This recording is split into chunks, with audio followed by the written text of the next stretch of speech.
وَإِن لَّمْ تَفْعَلْ فَمَا بَلَّغْتَ رِسَالَتَهُ، کہ رسول اس امر کو پہنچا دیجئے، پیغام کو جو تمہارے رب کی طرف سے نازل ہوا ہے۔ إِن لَّمْ تَفْعَلْ فَمَا بَلَّغْتَ رِسَالَتَهُ، اگر تم نے یہ نہ پہنچایا تو کچھ نہیں پہنچایا۔ یہ رسول کو وارننگ نہیں ہے بلکہ یہ سامنے والے کو وارننگ ہے۔ کیوں؟ اس لیے کہ اگر شروعات کا دور ہوتا کہ ابھی وحی کا سلسلہ شروع ہوا ہے تو بات سمجھ میں آتی کہ رسول کو وارننگ ہے، لیکن رسول نے شروع سے لے کر آخر تک ایک پیغام امانت کے ساتھ پہنچا دیا۔ اس کے بعد بھی یہ کہہ رہا ہے پروردگار اگر یہ نہ پہنچایا گویا کچھ نہیں پہنچایا۔ کیوں؟ اس لیے کہ اللہ جانتا ہے کہ آدم سے لے کر خاتم تک دین کا دار و مدار جو ہے وہ علی کی ذات پر منحصر ہے۔ کیوں؟ اس لیے اگر یہ پیغام نہ پہنچایا تو آدم کی محنت بیکار ہو جائے گی، نوح کی محنت بیکار ہو جائے گی، ابراہیم کی محنت بیکار ہو جائے گی، موسیٰ کی محنت بیکار ہو جائے گی۔ لیکن یہی وہ پیغام ہوگا کہ اگر اس پیغام کو پہنچا دیا تو آدم کا علم بھی بچے گا، نوح کا تقویٰ بھی بچے گا، موسیٰ کی ہیبت بھی بچے گی، یوسف کا جمال بھی بچے گا، ابراہیم کی خلت بھی بچے گا۔ صلوات پڑھیں حضرت محمد علیہ وسلم۔ یہی وہ پیغام ہوگا کہ جس سے آدم کا علم بھی بچے گا، نوح کا تقویٰ بھی بچے گا، ابراہیم کی خلت بھی بچے گی۔ عزیزان محترم، سارا پیغام پہنچا چکے، نماز پہنچا چکے تھے، روزہ رسول رکھ کے بتا چکے تھے، زکوٰۃ دے کر بتا چکے تھے، حج کر کے بتا چکے تھے، معرفت خدا بتا چکے تھے، معرفت انبیاء بتا چکے تھے، معرفت اولیاء بتا چکے تھے، معرفت مرسلین بتا چکے تھے، معرفت صالحین بتا چکے تھے۔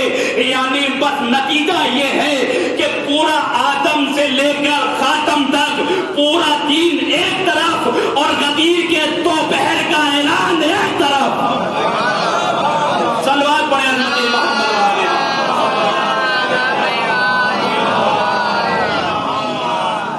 ایک اور صلوات پڑھیں حضرت محمد۔